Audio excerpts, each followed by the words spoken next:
El precio de un secreto. Él la dejó embarazada. Alto. Antes de que comencemos este viaje desgarrador y esperanzador, pulsa el botón de suscripción, dale me gusta a este video y cuéntanos en los comentarios, ¿cómo reaccionarías si una carta destrozara tu vida solo para descubrir 18 años después que era una mentira? Observa cómo una hija genio sube al escenario y un hombre poderoso finalmente descubre la verdad. Esto pondrá su vida en un rumbo de colisión que nunca imaginó. Parte 1. La cruel desaparición. La traición. Sara Hernández tenía solo 21 años. Viviendo en una pequeña habitación en el centro de Madrid, equilibraba sus clases de diseño de moda durante el día con turnos nocturnos en una boutique vintage para pagar el alquiler. Soñaba con convertirse en diseñadora, alguien cuyo nombre algún día sería susurrado en las pasarelas. No era rica, pero era ambiciosa y, sobre todo, estaba enamorada. Mateo Vargas era todo lo que Sara no era. Mayor, seguro de sí mismo, ya exitoso. A sus 27 años tenía su propia firma de inversiones, una reputación por acuerdos agresivos pero inteligentes, y un mentor en el mundo de las finanzas que lo presentaba en cada fiesta como el próximo prodigio. Tenía ojos castaños que veían a través de los mercados y un encanto que lo hacía imposible de ignorar. Cuando entró en la boutique donde Sara trabajaba un lluvioso jueves por la noche, sus mundos colisionaron. Ella no debería haber estado de turno. Alguien había llamado enfermo. Él no debería haber estado de compras. Solo estaba matando el tiempo antes de una cena tardía con clientes. Empezaron a hablar. Una semana después, eran inseparables. Él la llevó a clubes de jazz en el barrio de Las Letras. La sorprendió con viajes nocturnos a Chueca para comer pizza y la escuchó hablar de sus diseños como si ya fuera una leyenda. Por primera vez, Sara sintió que alguien creía en ella, sin necesidad de pruebas. Cuando descubrió que estaba embarazada, estaba aterrorizada. Pero una pequeña parte de ella se aferró a la esperanza. Mateo siempre había dicho que algún día quería una familia. Quizás no ahora, pero algún día. Quizás el destino solo estaba adelantando ese plazo. Ella no esperó. Le contó todo durante el desayuno en su lujoso apartamento. Su voz temblaba, sus manos plegadas en su regazo. Él la miró en silencio, luego pidió tiempo para pensar. Al día siguiente, se había ido. Su número de teléfono estaba desconectado. Su asistente dijo que estaba viajando indefinidamente. No más flores, no más mensajes, no más respuestas. Sara estaba destrozada. Llamó una y otra vez hasta que finalmente alguien de su firma le dijo sin rodeos: él no quiere contacto. Lo que ella no sabía era que él había recibido una carta fría, escrita a máquina, firmada con su nombre, pero no por ella. En ella, el autor afirmaba que el niño no era suyo y que ella había mentido para atraparlo. La carta le decía que se fuera ahora y no mirara hacia atrás. La remitente era su madre, Leonor Vargas, una mujer de nervios de acero que había construido una dinastía de dinero y control, y no toleraría distracciones, especialmente de estudiantes de moda pobres. Mateo creyó la carta, o quizás eligió creerla. No la llamó, no hizo preguntas. Se alejó. Sara se quedó sola. Pensó en interrumpir el embarazo. Sería más fácil. Su beca ya estaba pendiendo de un hilo y sus padres habían cortado lazos cuando ella se mudó a la ciudad sin terminar su carrera de negocios. Pero cuando escuchó el latido del corazón durante su primera ecografía, todo cambió. Se mudó de la habitación, vendió su máquina de coser y encontró un estudio del tamaño de un armario en un pueblo tranquilo 3 horas al norte, llamado Arroyo del Sauce. No había escena de moda, ni discotecas, ni caras conocidas. Lloró durante semanas, contó el cambio para los comestibles y cosió vestidos de novia de otras personas en su sala de estar solo para permitirse las vitaminas prenatales. Pero se negó a rendirse. Este niño sería amado. Este niño nunca se sentiría abandonado y por mucho que doliera, nunca volvería a pronunciar su nombre. Si fueras Sara, ¿habrías creído la decisión de Mateo de abandonarte tan completamente? ¿Qué harías después de recibir noticias tan devastadoras? Comenta abajo con tus pensamientos. Parte 2. El fenómeno silencioso. Un milagro en invierno. Maya nació en una amarga noche de enero, cuando la nieve afuera cubría las ventanas en capas gruesas y silenciosas, y las luces del hospital parpadearon una vez durante una ráfaga de viento que casi cortó la energía. Sara llegó sola, encorvada por el dolor, su abrigo empapado y pegado a ella. La enfermera preguntó suavemente si el padre vendría. Sara simplemente sacudió la cabeza. No había dicho su nombre en meses. El parto fue largo, agotador y crudo. No había flores, ni abuelos emocionados paseando por los pasillos, ni una pareja orgullosa para cortar el cordón. Pero cuando le pusieron a la pequeña en el pecho de Sara, todo lo demás desapareció. Tenía el pelo claro ya formándose en su cabeza, y cuando sus ojos se abrieron, eran oscuros, profundos e inconfundiblemente castaños. No su color, no el de su familia, eran los suyos. Por un momento, Sara no pudo respirar. La llamó Maya sin dudarlo. Era un nombre que siempre le había encantado, fuerte y elegante. Maya Hernández. Sin guión, sin segundo apellido, sin rastro de un hombre que había elegido la ausencia. Los días que siguieron fueron un torbellino de ruido y silencio. Maya lloraba a menudo y dormía poco. Sara aprendió a funcionar con 3 horas de sueño interrumpido, alimentándola entre alarmas y asignaciones de costura freelance. El apartamento era demasiado pequeño, con un calentador que solo funcionaba si lo pateaba 2 veces de lado y le suplicaba. El aire invernal se filtraba por debajo de las ventanas, pero ella envolvía a Maya en capas de mantas de segunda mano y la abrazaba fuerte durante cada tormenta.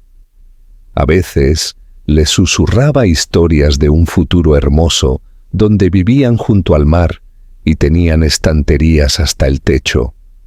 No sabía si esos sueños se harían realidad alguna vez, pero la mantenían caliente. Cuando Maya cumplió 1 año, podía mantener el contacto visual más tiempo que la mayoría de los niños pequeños.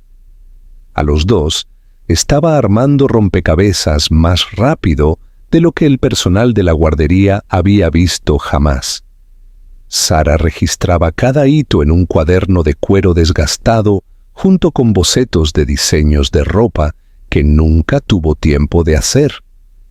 Trabajaba todo el día, recogía a Maya por la tarde y se quedaba despierta hasta tarde, terminando la contabilidad para una empresa local de fontanería cuyo dueño le pagaba en efectivo sin declarar. El dinero escaseaba, siempre, a veces insoportablemente.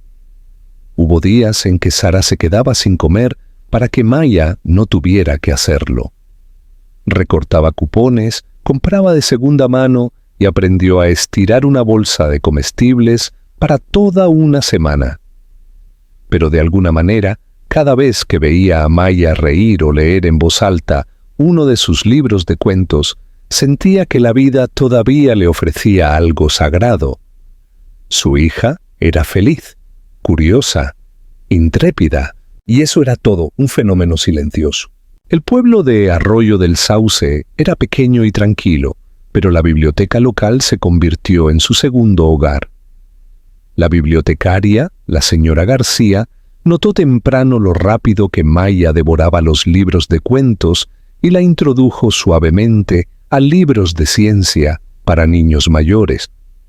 Sara usaba sus descansos para investigar las calificaciones de las escuelas públicas y los programas de enriquecimiento extraescolar. No podía permitirse la educación privada, pero podía construir un camino ladrillo a ladrillo. Cuando Maya entró en la escuela primaria, sus maestros la llamaron superdotada. Era tranquila pero observadora, amable pero ferozmente impulsada. Nunca preguntó por su padre, ni una sola vez. Sara se preguntó si estaba esperando o si de alguna manera ya lo entendía. En cada cumpleaños, Sara le daba un regalo hecho a mano, un libro de cuentos de tela, un vestido que confeccionaba desde cero, o una caja llena de dibujos de sus recuerdos. No tenía nada caro que ofrecer, pero le dio todo lo que importaba. A medida que pasaban los años, el apartamento no se hizo más grande, pero sus vidas sí. Maya se convirtió en la chica que otros niños admiraban, no porque fuera popular, sino porque no tenía miedo de ser diferente. Se unió al club de ciencias del instituto, comenzó a dar clases particulares de matemáticas en 7º grado y leía revistas médicas por diversión en 8º. Sara observaba con silencioso asombro. Había construido una vida sobre sueños rotos y cinta adhesiva, pero de alguna manera había producido algo dorado. Su hija era brillante, y aunque el mundo no había sido justo con ella, Maya lo había convertido en algo hermoso. Cuando Maya cumplió 17 años, se había convertido en un fenómeno silencioso en Arroyo del Sauce. Era la clase de estudiante de la que los profesores hablaban en la sala de profesores, no solo por su inteligencia, sino por la forma en que se comportaba. Nunca buscaba atención, nunca alardeaba, nunca publicaba selfies ni exhibía premios. En cambio, acumulaba conocimiento de la misma manera que otros acumulaban seguidores, y se comportaba con una gracia mucho más allá de sus años. Sus días transcurrían entre clases avanzadas, sesiones de tutoría voluntaria, ferias de ciencias y maratones de estudio nocturnos, en el mismo rincón de la biblioteca local donde había aprendido a leer. A pesar del peso de las expectativas, Maya nunca pareció agobiada. Organizaba su tiempo con precisión militar. Su pequeña habitación estaba cubierta de pizarras blancas, notas adhesivas, plazos de becas y citas que encontraba inspiradoras. Vivía en un mundo de ecuaciones, trabajos de investigación y ambición tranquila. Sin embargo, a pesar de todo su enfoque académico, había una dulzura en ella, una calidez heredada de su madre. Sacaba tiempo para los estudiantes tímidos, defendía a cualquiera que fuera acosado y siempre agradecía a los conserjes por su nombre. Fue su profesor de química, el señor Rodríguez, quien notó por primera vez que estaba trabajando en algo mucho más grande que un proyecto escolar típico. En la parte trasera del laboratorio de ciencias, Maya había instalado una mini estación de trabajo donde estaba desarrollando un sistema de filtración biodegradable de bajo coste utilizando enzimas naturales. Su objetivo, explicó una tarde mientras limpiaba vasos de precipitados, era crear algo que pudiera utilizarse en zonas subdesarrolladas con poco acceso a agua potable. Había comenzado como una simple idea para una competición local, pero cuanto más se sumergía en la investigación, más decidida estaba a hacerlo realidad.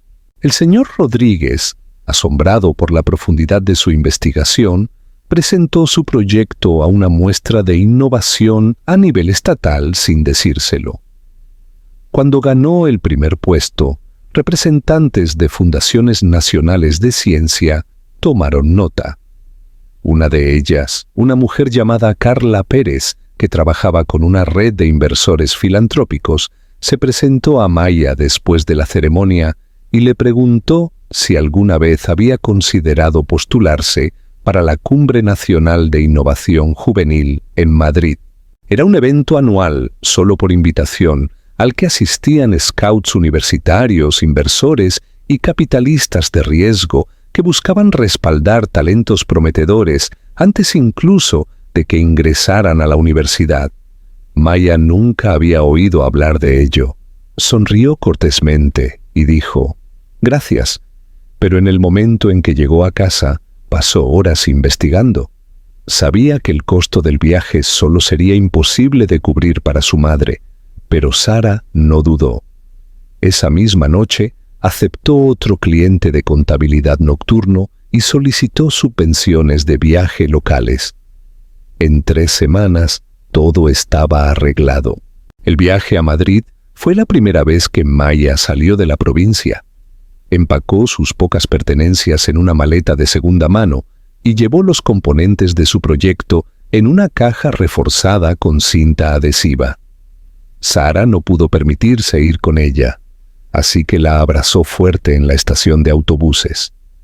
Su voz temblaba mientras susurraba: «No importa lo que pase allí, sabes exactamente quién eres. Eso siempre será suficiente». Parte 3. La mirada fatal. El escenario. Madrid era un mundo diferente a todo lo que Maya había visto. Altos edificios de cristal se extendían hacia las nubes. El aire estaba cargado de ambición, y por todas partes miraba, había personas que parecían irradiar poder y propósito. La cumbre se llevó a cabo en un lujoso salón de hotel lleno de filas de stands, luces de escenario, cámaras y extraños con traje haciendo preguntas complejas. Durante las primeras horas, Maya se sintió invisible. Su estación estaba en un rincón tranquilo de la sala, lejos del área de presentación principal. Los stands más cercanos al centro estaban llenos de estudiantes de academias privadas y programas internacionales, chicos que hablaban con confianza sobre startups multimillonarias y tenían mentores con apellidos famosos. Se sintió fuera de lugar con sus zapatos de segunda mano y su blazer de tienda de segunda mano, pero se recordó a sí misma por qué había venido. Cuando los jueces llegaron a su mesa, ella habló sin notas. Explicó la ciencia, la escalabilidad, la rentabilidad y el potencial de impacto global. No se promocionó como una marca, simplemente dijo la verdad. Al final de su demostración, uno de los jueces la miró durante un largo momento y preguntó: «¿De dónde dices que eres?». A lo largo del día, más gente vino. Alguien debió haber hablado. Un profesor del MIT se detuvo y dejó su tarjeta. Una mujer de un instituto de Boston preguntó si estaría dispuesta a presentar en una cumbre internacional en primavera. Un inversor tecnológico la invitó a postularse para una beca de investigación de verano. El murmullo alrededor de su estación creció, no por una marca llamativa, sino porque el trabajo era real. El proyecto de Maya era diferente. No fue diseñado para impresionar, fue diseñado para importar. A última hora de la tarde, tomando un breve descanso cerca de la mesa de refrescos, escuchó a un grupo de invitados elegantemente vestidos discutir el futuro de las inventoras y la importancia de la inversión temprana en el talento. No sabía que uno de esos hombres, de espaldas a ella, vestido con un traje gris oscuro y bebiendo una copa, era Mateo Vargas, su padre. Él no la había visto todavía, y ella nunca lo había visto a él. Estaban en la misma habitación por primera vez en 18 años, y ninguno de ellos tenía idea de lo que estaba a punto de suceder. ¿Qué papel jugó el autosacrificio de Sara en el éxito de Maya? Si fueras Maya y supieras que el hombre frente a ti era tu padre, ¿qué harías? Dale me gusta a este video y comparte tus pensamientos. La verdad no enterrada.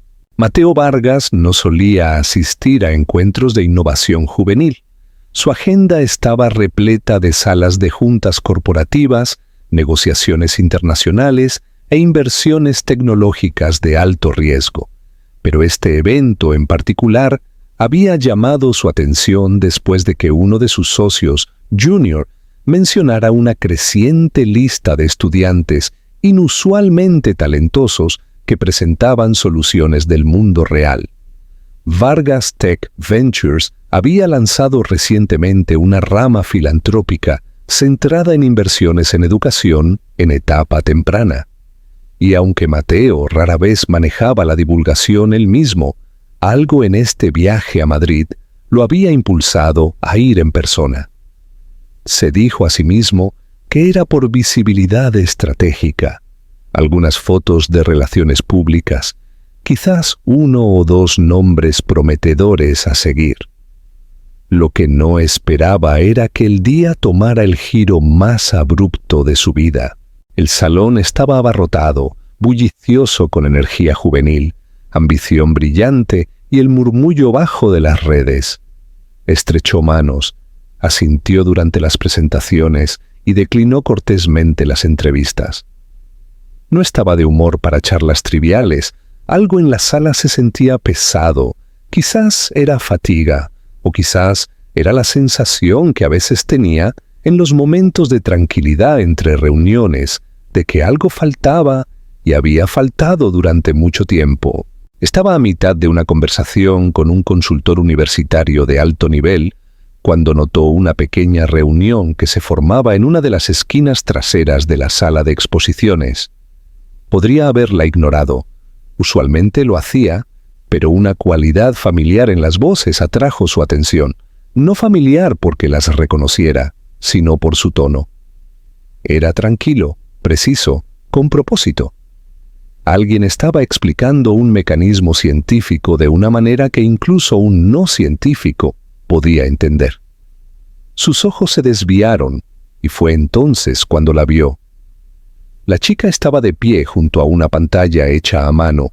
Nada llamativo, solo una investigación cuidadosamente organizada, diagramas y una mesa con una serie de pequeños modelos de filtración. Estaba explicando algo a un panel de oyentes y había una sutil confianza en su postura, del tipo que no era ensayada ni entrenada. Mateo no sabía por qué, pero su corazón dio un tirón extraño y discordante. Tenía el pelo largo y claro recogido en una trenza suelta, y mientras se giraba ligeramente para ajustar su equipo, vio su rostro con claridad. Por un momento, todo en él se congeló. Sus ojos profundos e inconfundiblemente castaños miraron hacia arriba mientras hablaba con uno de los jueces, y Mateo sintió que algo viejo y enterrado afloraba a la superficie. Avanzó, tratando de dar sentido a lo que veía. No había duda, sus rasgos eran inquietantemente familiares. No se parecía a él en estructura, pero los ojos, el enfoque, la tranquila intensidad, la ligera inclinación de su cabeza cuando se detenía a pensar. Él conocía esos patrones. Los había visto antes, hace 18 años, en una habitación de hospital que nunca visitó, en un adiós que nunca se dio cuenta de haber dado. Se parecía a Sara. Se movió entre la multitud, atraído por algo que no entendía. Cuando llegó al borde del grupo alrededor de su stand, vio su nombre en la pantalla. Maya Hernández. ¿No Vargas? Solo Hernández. Se tambaleó ligeramente hacia atrás, casi como si hubiera sido golpeado. No había oído ese nombre en casi 2 décadas. Se había obligado a no hacerlo. Sara Hernández, la chica que una vez amó, la que había pensado innumerables veces en silencio, la que había dejado atrás después de que llegó una carta, fría, devastadora, final, una carta que le decía que el niño no era suyo, que ella había mentido, que no quería nada de él. Pero ahora, de pie frente a esta chica de 18 años, Mateo se dio cuenta de algo que se había negado a creer durante años. Esa carta había sido una mentira. No necesitaba una prueba de ADN, no necesitaba confirmación. Estaba mirando a los ojos de su hija. El pánico lo invadió, chocando con la culpa, el shock y algo aún más pesado, el dolor. Lo había perdido todo, los primeros pasos, las primeras palabras, el primer día de escuela. Toda su vida había transcurrido sin él, y ahora, aquí estaba ella, de pie frente a él, brillante y serena.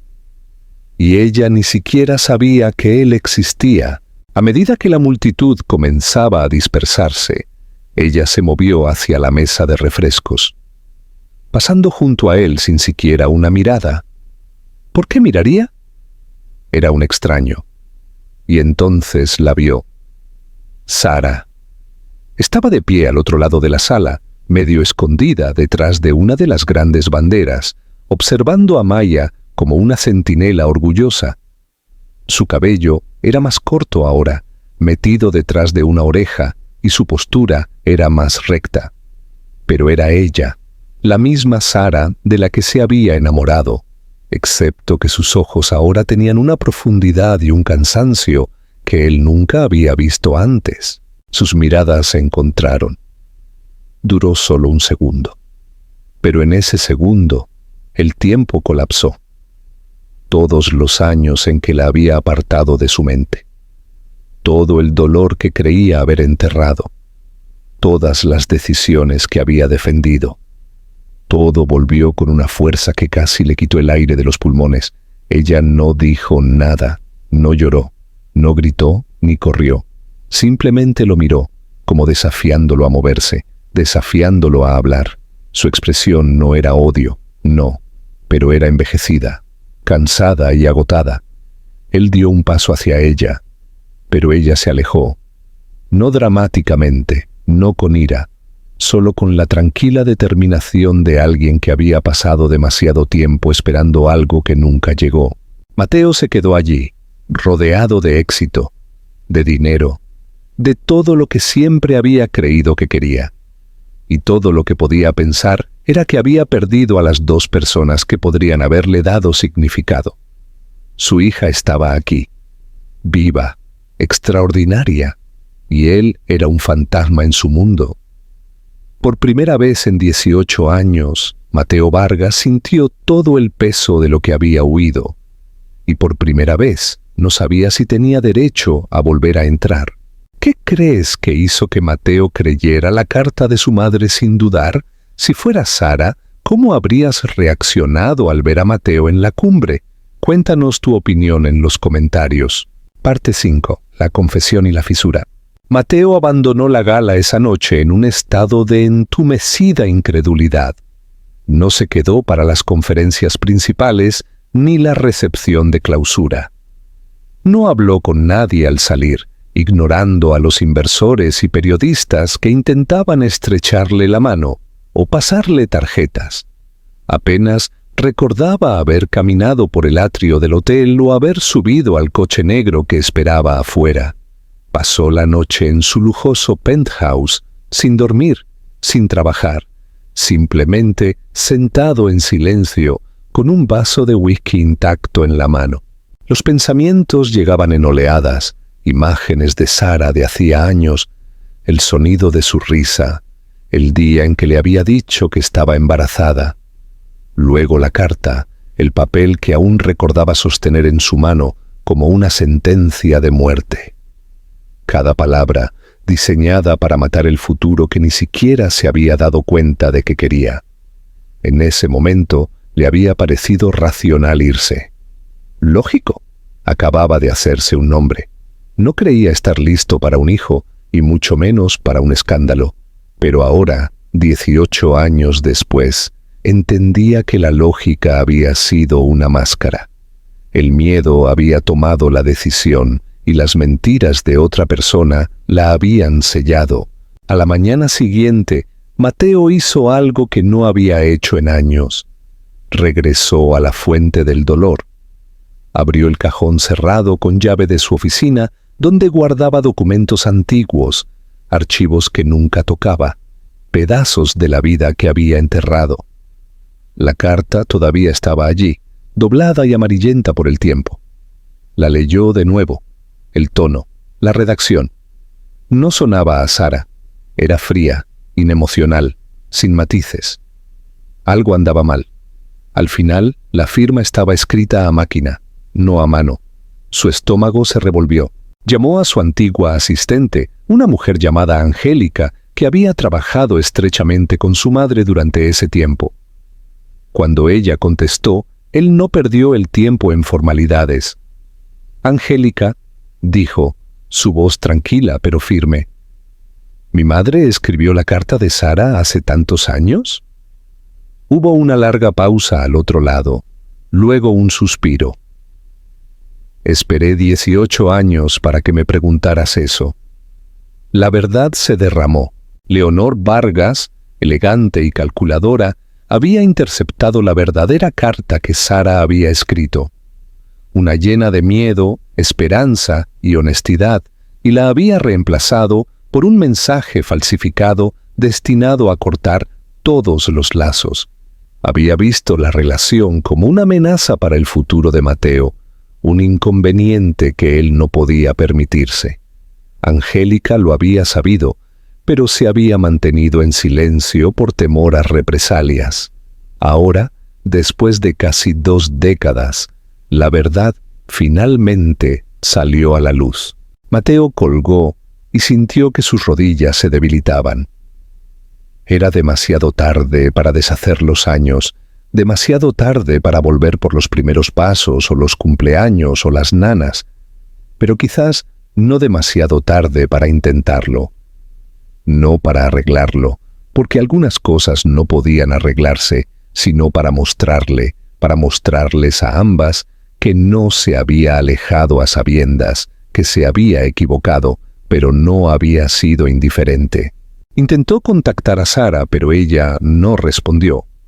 Los correos electrónicos quedaron sin respuesta, las llamadas nunca fueron devueltas. No era ira, él podía sentirlo. Era protección. Ella ya no se protegía a sí misma de él, estaba protegiendo a Maya, y él no podía culparla, así que comenzó desde afuera.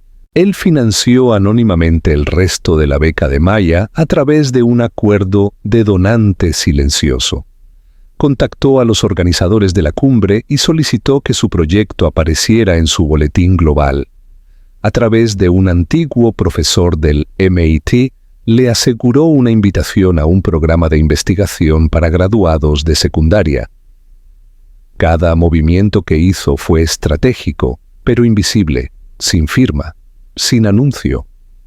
No quería comprar su camino de regreso a sus vidas.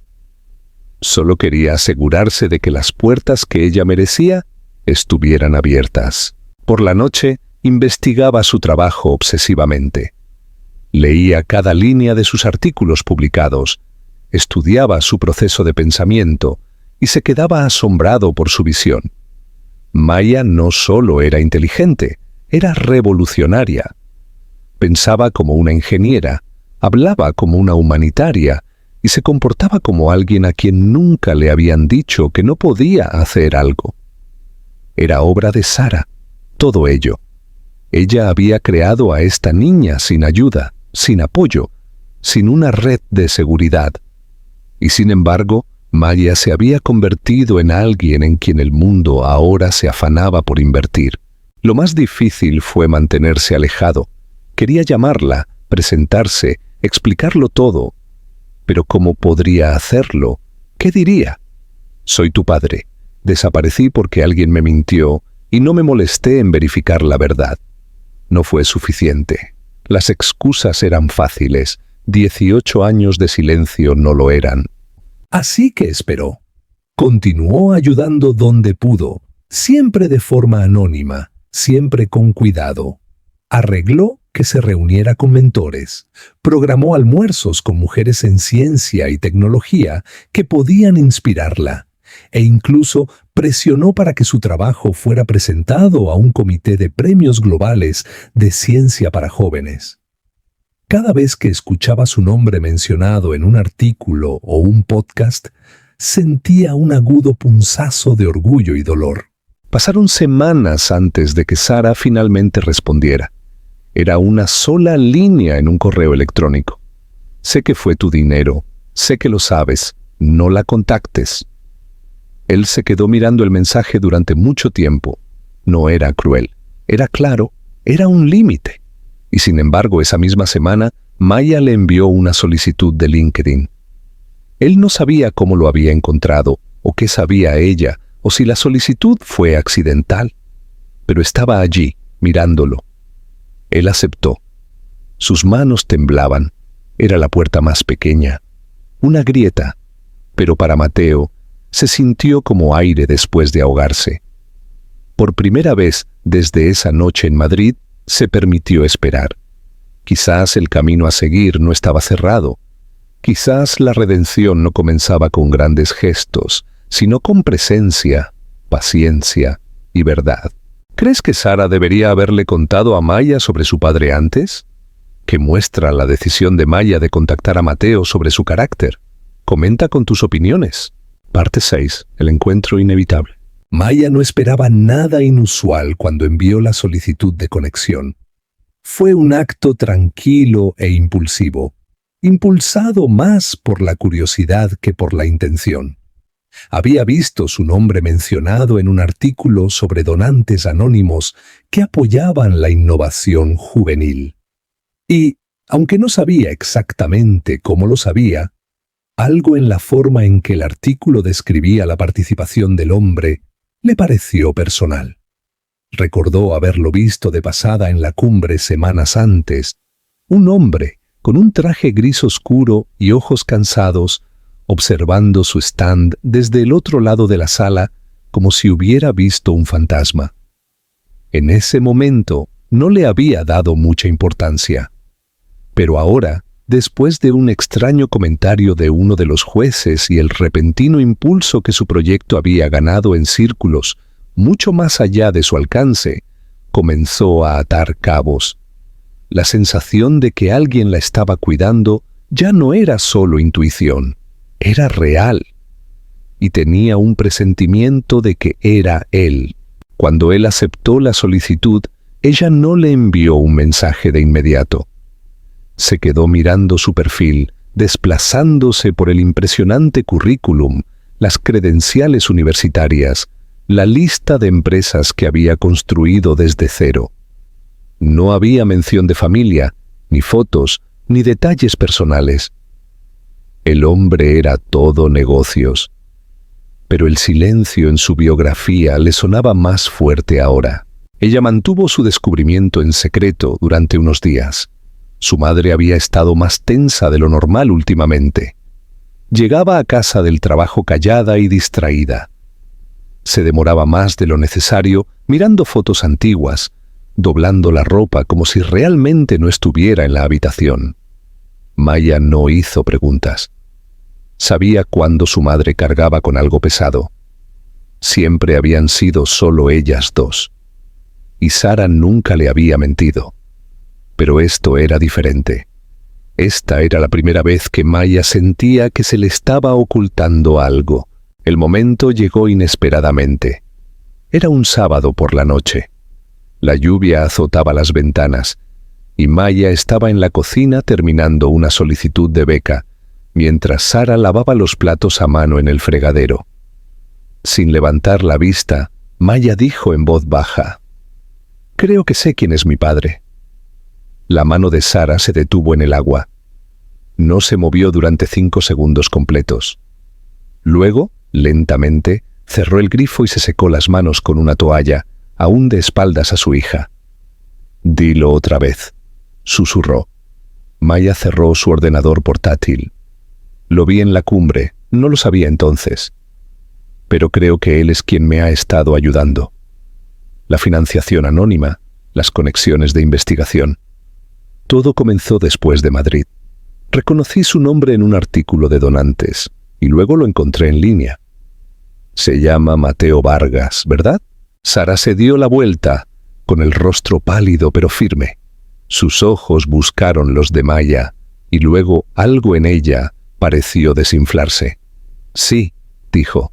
La palabra cayó en la habitación como un plato roto, frágil, final, imposible de ignorar. Maya no habló por un momento. Había preparado 1000 versiones de esta conversación en su cabeza, pero ninguna de ellas le parecía adecuada ahora. Finalmente, hizo la única pregunta que importaba. ¿Él sabía de mí? Sara se sentó frente a ella y exhaló lenta y temblorosamente. No, en realidad no, no en ese momento. Y así le contó todo. La verdad, la historia de amor, el silencio repentino, la carta falsificada, la traición, no solo de una pareja, sino de un futuro. Le contó a Maya sobre la noche en que perdió la luz sola, sobre los años de trabajar en turnos dobles, sobre la elección de nunca envenenar la vida de su hija con resentimiento. Ella no había conocido toda la verdad hasta hace poco, pero había sospechado durante mucho tiempo que algo no cuadraba. Y cuando lo vio en la cumbre, todo dentro de ella lo confirmó. El hombre que una vez amó había sido engañado, pero también se había permitido desaparecer sin luchar. Maya escuchó sin interrumpir. Su rostro permaneció inmóvil, pero su corazón latía en su pecho como una campana de alarma. Todo este tiempo había vivido sin padre, no porque estuviera muerto o fuera desconocido, sino porque había sido engañado, porque había creído una mentira, porque no había investigado. El dolor no era agudo, era lento y profundo, como algo que le sacaban del pecho, hilo por hilo. «Así que ahora sabe», dijo finalmente, «que soy su hija». Sara asintió. «Sí, lo descubrió después de la cumbre. Él es quien financió tu programa. Ha estado tratando de contactarme. No le permití que hablara contigo. No sabía si ayudaría o simplemente dolería más». Maya se levantó y caminó hacia la ventana. No lloró, no gritó. Simplemente se quedó allí, con los brazos cruzados, observando cómo la lluvia corría por el cristal en líneas largas y temblorosas. «¿Por qué no se esforzó más en aquel entonces?», preguntó. «¿Por qué no lo cuestionó? Estabas embarazada de su hijo. ¿Por qué no fue eso suficiente?». Sara sacudió la cabeza lentamente. «Me pregunto eso todos los días, pero creo que la respuesta es simple.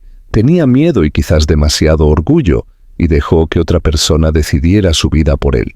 Maya no respondió. Esa noche no durmió mucho. Releyó todo lo que pudo encontrar sobre Mateo Vargas, su primera carrera, su ascenso en el mundo de la tecnología, su reputación de decisiones calculadas y distancia emocional. Trató de imaginarlo como un joven asustado y ambicioso, y trató de imaginarlo ahora, tratando de enmendarse sin saber cómo. Al día siguiente le envió un mensaje de texto. Era corto, cauteloso y directo. «Sé quién eres, sé lo que pasó. Todavía no sé qué quiero de ti, pero creo que deberíamos hablar». Se quedó mirando el mensaje durante mucho tiempo antes de enviarlo. Sus manos temblaban, pero su resolución se mantuvo firme. En algún lugar muy dentro de ella, algo viejo se estaba agitando. No era esperanza exactamente, pero la posibilidad de ella. Y eso fue suficiente para empezar. En el lugar de Maya, ¿perdonarías a tu madre por ocultarte la verdad? ¿Qué opinas de la actitud de Mateo después de saber la verdad? Comenta con tus opiniones. Parte 7. El viaje de la redención. Un encuentro en el parque. Mateo leyó el mensaje de texto 5 veces antes de permitirse creer que era real. Estaba sentado en su oficina, rodeado de paredes de cristal y el zumbido silencioso de un mundo que ya no le interesaba como antes. Su teléfono vibraba con alertas del mercado, llamadas de asistentes y reuniones a las que ya llegaba tarde. Pero nada de eso importaba. No en este momento. El mensaje había venido de Maya, no de Sara, no de un abogado, no de un primo lejano. la propia Maya. La chica, cuyo rostro lo había perseguido desde la noche de la cumbre. La chica que miraba al mundo con una mente más aguda que la mayoría y ojos que eran mitad suyos. Ella se había acercado. Las palabras eran cautelosas y frágiles, pero estaban abiertas. Ella quería hablar. Él no supo qué responder. Para un hombre que había construido imperios con sus palabras, que podía persuadir a juntas directivas e inversores con una sola frase, Mateo se encontró paralizado. No había instrucciones para esto. No había fórmula. No había guión. Respondió simplemente: «Sería un honor hablar contigo. ¿Cuándo y cómo te sientas lista?» Pasaron 3 días antes de que ella respondiera de nuevo. Él no la presionó. Pasó el tiempo caminando a través de recuerdos largamente reprimidos, obligándose a sentarse con la vergüenza. La imagen de Sara, sola en un hospital cubierto de nieve. El sonido de la risa de una niña que nunca había oído. Los cumpleaños perdidos. Los proyectos escolares. Las rodillas raspadas. Las solicitudes para la universidad. Todos los momentos que nunca podría recuperar. Pero no dejó que la culpa lo destrozara. Dejó que le enseñara. Ahora entendía que la redención no era un solo acto. Eran 1000 ofrendas silenciosas, presentadas pacientemente a lo largo del tiempo. Maya finalmente sugirió que se encontraran en un parque cerca del campus universitario en el que se había matriculado recientemente. Era principios de primavera, el tipo de día en que los árboles comenzaban a despertar y el aire traía los primeros indicios de algo nuevo. Mateo llegó 15 minutos antes. No llevaba traje, ni reloj, ni abrigo caro. Solo un suéter sencillo y vaqueros, como si intentara deshacerse del hombre que había sido y convertirse en el hombre que estaba tratando de ser. Cuando ella llegó, él la vio antes de que ella lo viera a él. Se veía como ella misma, enfocada, pensativa, ligeramente reservada. Sus hombros estaban rectos, su caminar firme, su rostro ilegible. Él se sentó en el banco frente a ella y entrelazó sus manos en su regazo. Por un momento, ninguno de los dos habló. «Realmente no sé cómo hacer esto», admitió ella finalmente. «Yo tampoco», respondió él suavemente. «Pero estoy aquí». Ella lo miró. Su mirada era firme. «¿Por qué no volviste, incluso después de que te fuiste? Incluso si la carta era convincente. ¿Por qué no investigaste? ¿Por qué no lo intentaste?» Era la pregunta que había estado ardiendo dentro de ella desde el momento en que supo la verdad. Y merecía una respuesta. Mateo no la evadió. No culpó a su madre ni al caos de su carrera. No puso excusas. En cambio, bajó la mirada a sus manos y dijo: «Tenía miedo, y fui egoísta. Dejé que una carta dictara todo porque me dio una excusa para no enfrentar la posibilidad de ser padre antes de estar listo. Me dije a mí mismo que era lo mejor para ti, para tu madre, para mi carrera. Pero la verdad es que fui débil. Era joven y arrogante, y pensé que podía huir de la culpa. Pero me siguió de todos modos». Maya no habló durante un largo momento. Su rostro era ilegible, pero sus ojos brillaban tenuemente a la suave luz de la mañana. El viento susurraba en las ramas sobre ellos. «No quiero una explicación perfecta», dijo finalmente. «Solo quiero honestidad». «Eso es todo lo que puedo ofrecerte ahora», dijo él. «Y tiempo, lo que sea necesario. Sé que no puedo aparecer 18 años después y esperar nada. Solo quiero que sepas que ahora te veo completamente. Y estoy orgulloso de quién eres, me llames padre alguna vez o no».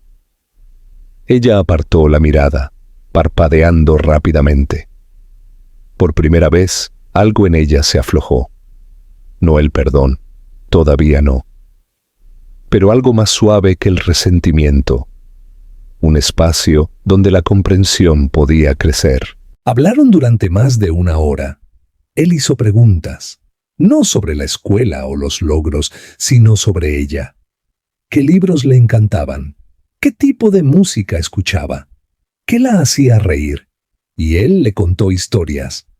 No sobre dinero o poder, sino sobre los sueños que solía tener y los errores que lo moldearon. Por primera vez, ella vio las grietas en su armadura y se dio cuenta de que el hombre sentado frente a ella no era solo una figura de su imaginación. Era real, imperfecto, intentándolo. Al final de la conversación, ella se puso de pie y dijo: «Todavía no estoy lista para nada, pero creo que me gustaría seguir hablando». Él asintió. «Cuando quieras, estaré aquí». Ella se alejó lentamente. La distancia entre ellos todavía era vasta, pero ya no infinita. Mateo permaneció en el banco mucho después de que ella se fuera. El viento soplaba entre los árboles. Más tarde esa noche, Maya regresó a casa y encontró a su madre esperando en la cocina. Sara levantó la vista, buscando en el rostro de su hija una señal. Maya no dijo nada de inmediato. Simplemente se acercó, rodeó la cintura de su madre con los brazos y la abrazó. «No huyó esta vez», dijo en voz baja. Sara escuchó. Y por primera vez en años se permitió creer que tal vez la curación era posible. No porque el pasado hubiera cambiado, sino porque el futuro podía. ¿Qué crees que marcó el punto de inflexión para Mateo? ¿Cuál fue el papel de Maya en su propia redención? Danos tus pensamientos. Parte 8, La verdad la corona, el final significativo. Los meses que siguieron no fueron fáciles ni sencillos, pero fueron honestos.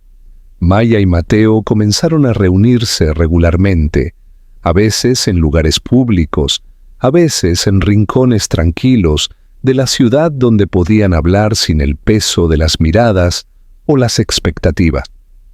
Sus conversaciones fueron incómodas al principio, llenas de pausas e incertidumbre, pero debajo de la vacilación había algo firme, un deseo de saber, de entender, de construir.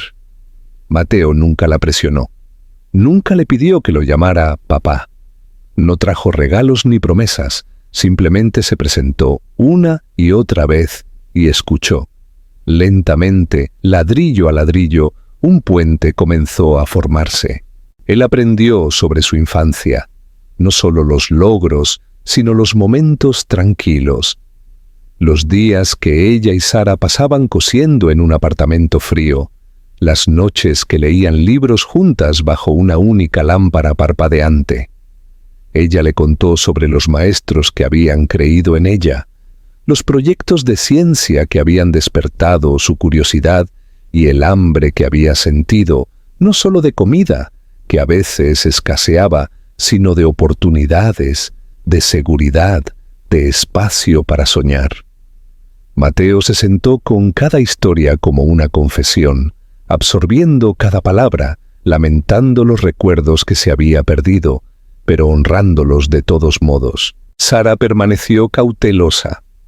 No interfirió, pero tampoco se involucró. Observó desde la distancia cómo Maya forjaba esta nueva conexión, siempre lista para atraparla si caía. Había días en que el pasado se alzaba como una marea dentro de ella, recordándole el dolor, la soledad, las noches que había llorado en silencio mientras su hija dormía a su lado. Pero luego los veía, a Maya y Mateo, sentados en el parque, o caminando uno al lado del otro por una calle tranquila, y algo en ella se suavizaba. No el perdón, no del todo, sino el reconocimiento. La gente podía cambiar, y quizás algunas heridas no estaban destinadas a borrarse, sino a entenderse. Todo cambió la noche de la ceremonia de los Premios Nacionales de la Ciencia del Futuro. El evento se celebró en un gran salón en Madrid, un espacio construido para senadores y académicos, no para estudiantes de secundaria. Sin embargo, esta noche estaba lleno de las mentes jóvenes más brillantes del país, cada una encendida con posibilidades. Maya había sido nombrada una de las 3 finalistas por su investigación innovadora en filtración de agua sostenible, y su nombre había sido susurrado en los círculos científicos durante semanas. Periodistas, inversores y líderes universitarios llenaban los asientos, con la atención fija en el escenario. Maya estaba detrás del escenario, con los nervios a flor de piel.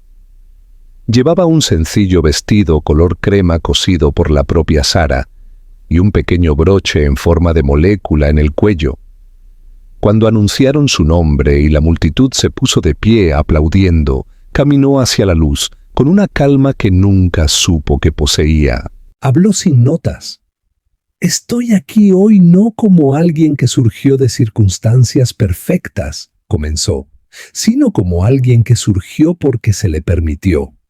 Porque mi madre, una mujer que tuvo 3 trabajos y nunca perdió la esperanza, creyó en mí cuando nadie más lo hizo. Porque los maestros, los mentores y sí, incluso los extraños silenciosos, abrieron puertas que yo nunca podría haber abierto sola. Hizo una pausa. Sus ojos recorrieron a la multitud, deteniéndose por un breve momento en 2 rostros en la primera fila. Sara, con los ojos muy abiertos por la emoción, y Mateo, con las manos entrelazadas, mirándola no como un benefactor o un símbolo de redención, sino simple y completamente como un padre. Solía creer que el dolor era algo que llevaba solo, continuó, que la ausencia significaba finalidad, que el silencio era el final de la historia. Pero he aprendido que a veces la ausencia es solo un capítulo y el silencio es el espacio donde la verdad espera ser contada. La sala estaba en silencio. No había toses ni movimientos en los asientos, solo la respiración contenida en 1000 pechos. Así que hoy acepto este premio no solo por mí, dijo con voz firme, sino por cada niña cuyo futuro fue puesto en duda, por cada madre que lo dio todo sin esperar nada a cambio, y por cada persona que aprendió que nunca es demasiado tarde para presentarse. El aplauso fue ensordecedor. Las cámaras destellaban, los reporteros garabateaban notas, pero Maya no oyó nada de eso. Salió del escenario y se dirigió a la primera fila. Sara se levantó primero, envolviendo a su hija en un abrazo que hablaba de 1000 noches sin dormir y 1000 momentos más de orgullo. Y luego, lentamente, Maya se volvió hacia Mateo. Él se levantó, inseguro, sin saber si se le permitía esto. Pero ella dio un paso adelante y abrió los brazos. Él la abrazó, con cuidado, con reverencia, como si temiera que pudiera desvanecerse. Esa noche, todo cambió de nuevo. Los titulares brillaban. Joven innovadora captura el corazón de la nación. Maya Hernández, la chica que diseñó un futuro. Pero para ella, el momento que más importó llegó horas después, en una tranquila habitación de hotel, donde se sentó entre su madre y su padre, comiendo comida para llevar de cajas de cartón y riendo de algo que ni siquiera era gracioso. No hablaron del pasado. No lo necesitaron. Estaban construyendo algo más ahora. En los meses siguientes, Maya comenzó su primer año en la Universidad Politécnica de Madrid, MIT. Sara abrió una fundación para jóvenes madres solteras, ofreciendo ayuda legal, apoyo de vivienda y becas de diseño de moda. Mateo estableció el Fondo de Innovación Maya Hernández para jóvenes desfavorecidos en ciencia y tecnología. Los 3 no eran una familia tradicional, pero eran una familia de todos modos, construida no sobre la perfección, sino sobre la verdad, el esfuerzo y la elección de seguir intentándolo. Algunas heridas nunca desaparecen, pero a veces se convierten en el lugar por donde entra la luz. La redención es un camino largo y doloroso. A diferencia de un final de cuento de hadas, esta historia no borra el dolor del pasado, pero lo honra. El reencuentro de Mateo con su hija no es mágico, sino el resultado de su esfuerzo silencioso y el coraje de ella para enfrentar la verdad. Lo que hace que este final sea tan impactante es que no se trata de obtener el perdón, sino de mostrar transformación y ganarse el derecho a la presencia. Esta historia nos recuerda que, a pesar de los errores, siempre hay una oportunidad para el cambio. El amor de una madre inquebrantable, la brillantez de una hija que se niega a ser definida por su ausencia, y la humildad de un hombre que finalmente aprende el verdadero significado del éxito. ¿Qué opinas de este final? ¿Crees que la redención es posible en situaciones como esta? ¿Debería Sara perdonar a Mateo? Deja tu opinión en los comentarios. ¿Te gustaría que te contara otra historia de redención? ¿O prefieres una historia de misterio o aventuras?